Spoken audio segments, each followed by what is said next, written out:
Okay, we've got this shape down pretty much what we wanted. We got this big old brow up here for him. What we want to do now is I mark my spots for where I want these ears to be going, which are pretty much somewhere in here.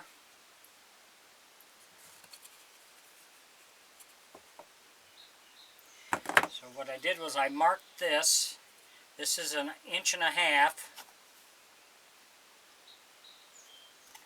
Yeah, this is 1.5 inches, and we want to round this all down in here and here, and round it all down, and then we'll mark it up here and drill it out so this will set inside the head here.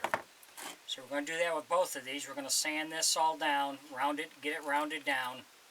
We'll sand this off since we got it all sealed, and then we'll come back with the next step. If you enjoy my videos, please like and subscribe on my YouTube page. I'd appreciate it.